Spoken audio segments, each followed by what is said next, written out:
Salam sejahtera, salam bahagia bagi kita semua. Yang terhormat Bapak PLT, Ketua Umum DPP Partai Golongan Karya, Bapak Agus Gumiwang Gatot Sasmita, Pak Sekretaris Jenderal dan Bendahara Umum Pak Dito, yang terhormat pengurus DPP yang hadir pada malam hari ini, Bambang Susatyo, Wakil Ketua Umum, dan Ketua Dewan Pembina, Bapak Insinyur Abu Rizal Bakri, Bapak Ketua Dewan Kehormatan atau yang mewakili, Bapak Muhammad Hatta, Ketua Dewan Etik, dan Ibu pimpinan sidang yang saya muliakan, segenap hadirin hadirat, secara khusus para ketua-ketua baik DPD Provinsi maupun DPD Kabupaten Kota seluruh Indonesia yang hadir sebagai peserta dan peninjau Munas yang saya hormati, saya cintai. Setelah tadi kita sama-sama mendengar yang dibacakan oleh Bapak Agus Gumiwang, laporan pertanggungjawaban DPP Partai Golongan Karya untuk masa bakti 2019-2024. Maka bagi Partai Golongan Karya kita berpegang pada tolak ukur utamanya adalah kemenangan dalam pemilu. Tidak ada kamus lain bagi partai politik adalah memenangkan pemilu. Yang kedua, memenangkan pemilu. Dan yang ketiga juga memenangkan pemilu. Melihat kepada hasil-hasil yang tadi juga telah digambarkan oleh steering komite, oleh DPP Partai Golongan Karya, baik yang menyangkut pemilihan umum legislatif yang telah mencapai hasil yang sangat menggembirakan,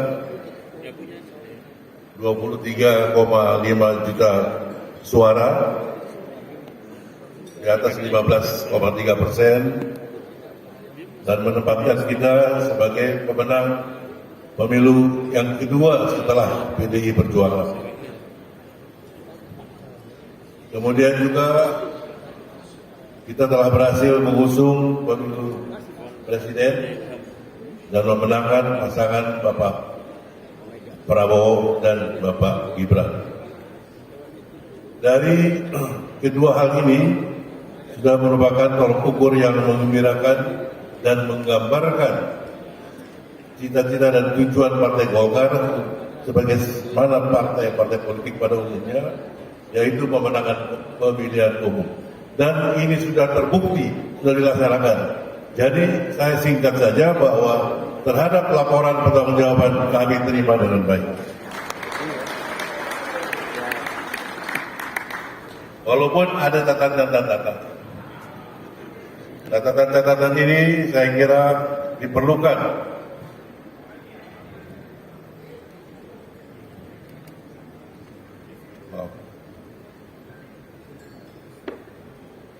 catatan-catatan ini diperlukan mengingat kita dalam perjuangan partai politik sekarang maupun masa yang akan datang di era digitalisasi ini, tidak semata-mata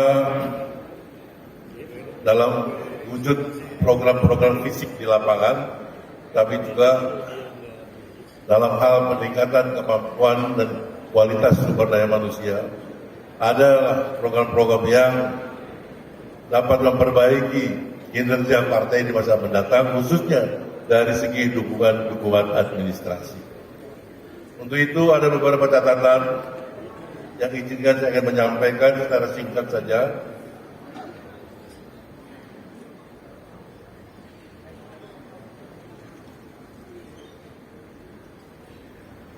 Pertama,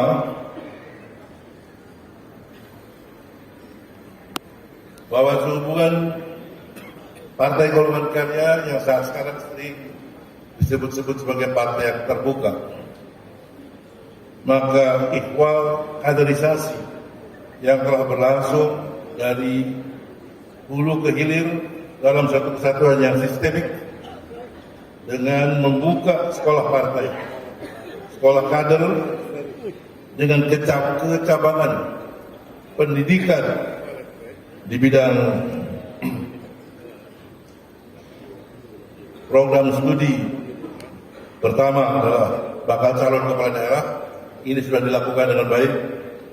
Kemudian bakal calon legislatif yang juga secara berjenjang dilakukan dari tingkat pusat sampai daerah. Kemudian bakal calon profesi dan dalam bidang pendidikan kepartaian. Jadi di masa mendatang, kaderisasi di samping upaya-upaya kemenangan pemilu yang memang penting, tapi juga bidang pendidikan, kaderisasi adalah suatu hal yang tidak boleh kita abaikan. Saudara sekalian,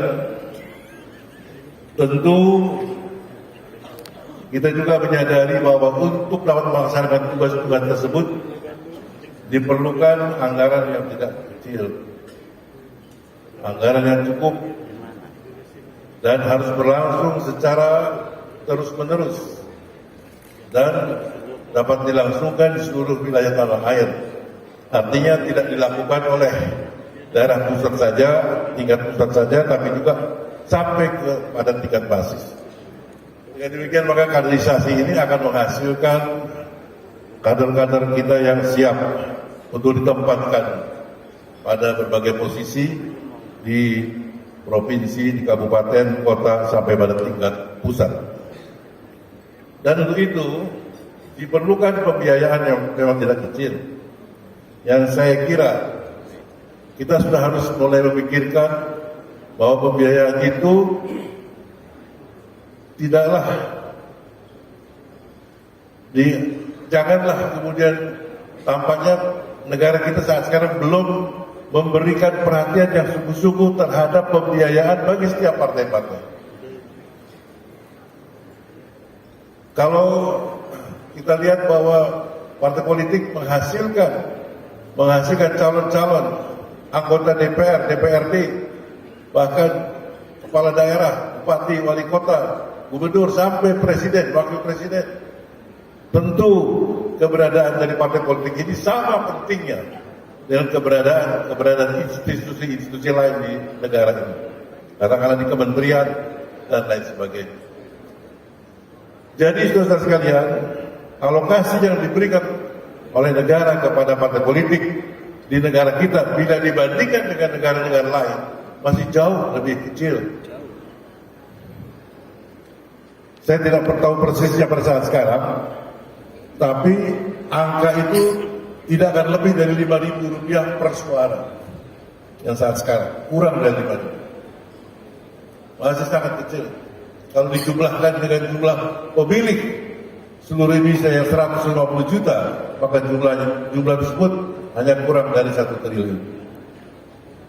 Jadi saudara sekalian, khususnya pada teman-teman yang di DPR, untuk ke depan memikirkan bahwa bagi partai-partai politik untuk dapat disediakan jumlah anggaran yang cukup, yang memadai, yang dapat dipergunakan untuk kaderisasi, untuk kepentingan menyongsong pemilihan umum, baik itu pilkada, pileg maupun pilpres, tentu dengan suatu metode pertanggungjawaban yang dapat betul-betul mencerminkan rasa tanggung jawab kita kepada bangsa dan negara, kami menggunakan uang negara. Hal yang sama di tingkat pusat, maka juga diperlukan pada tingkat daerah. ada tingkat provinsi, tingkat kabupaten, dan seterusnya. Nah, saya kira janganlah beban ini dibebankan kepada pengurus atau kepada fraksi di DPRD, di DPR RI, dan seterusnya. Tapi lebih baik langsung saja dari pemerintah dan negara, lewat pemerintah, serahkan kepada partai-partai politik dengan pertanggungjawaban yang sebaik-baiknya. Kalau perlu ada audit yang dilakukan setiap tahun. Nah, dengan demikian maka kita akan dapat menjawab tuntutan adanya kaderisasi, tuntutan untuk memperbaiki administrasi bagi partai-partai baik di pusat maupun daerah. Masalah kartu anggota masing-masing yang setiap kali selalu mengalami kesulitan dan hambatan-hambatan bisa kiranya dijawab oleh karena ada kemampuan dalam hal pengadaan, komputerisasi, pendataan, dan lain sebagainya akan dapat terjawab.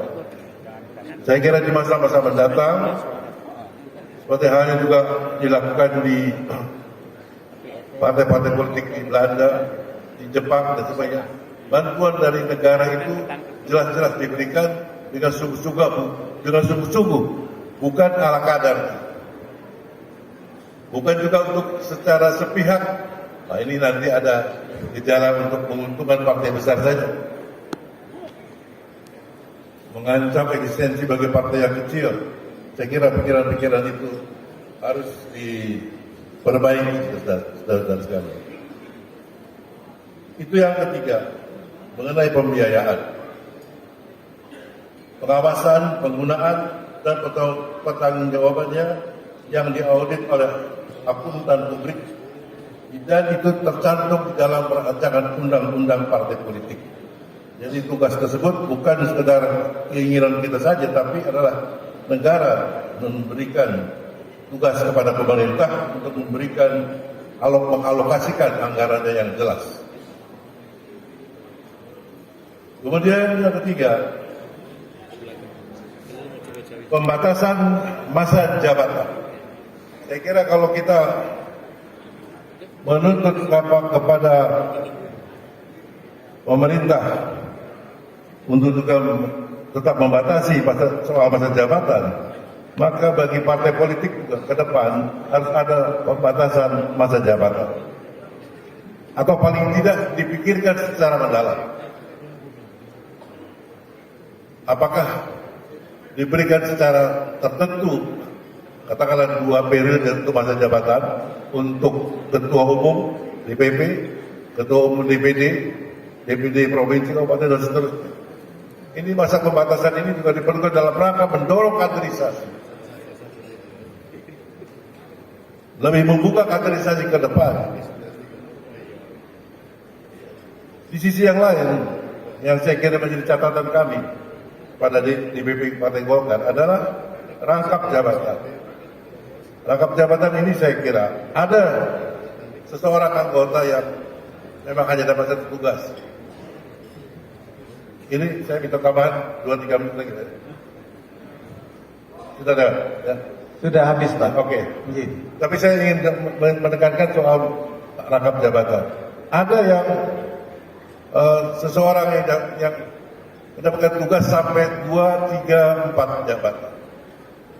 Ini saya kira perlu koreksi bagi kita sendiri, bahwa sebaiknya ada pemerataan dan mendorong juga kepada yang lain untuk memperoleh jabatan yang baik. Apakah itu di pimpinan DPR, di DPD Golkar, dan di DPR itu sudah ada aturannya kita. PO-nya sudah jelas ada, bahwa yang sudah di DPD Golkar tidak lagi boleh di DPP, atau sebaliknya. Tapi seringkali kita langgar.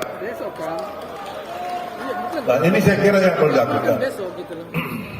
Jadi, kalaupun ada masa sementara, ada seperti PLT, karena ada PLT yang dilakukan oleh Mas Agus Gumiwang, itu jelas sampai masa tugas untuk ada waktu untuk dilaksanakan Munas. Jadi jelas itu, tidak sampai bertele-tele. Saudara-saudara sekalian, sebetulnya masih beberapa hal yang perlu saya sampaikan, namun saya lihat sudah dibatasi. Saya akan serahkan saja yang tertulisnya kepada pimpinan sidang sebagai bentuk untuk mengiringi sukses yang telah dicapai oleh DPP Partai Golkar. Kita sukses. Terima kasih kepada pengurus DPP yang sekarang, khususnya kepada Ketua Umum Pak Erlangga Hartarto yang mengundurkan diri, dan kita sekarang sedang proses untuk menetapkan siapa penggantinya. Sekali lagi saya ucapkan selamat, dan mudah-mudahan melalui munas kita yang kita lakukan ini dapat menghasilkan DPP Partai Golkar di masa datang yang lebih baik lagi. Sekian, terima kasih. Wassalamualaikum warahmatullahi wabarakatuh.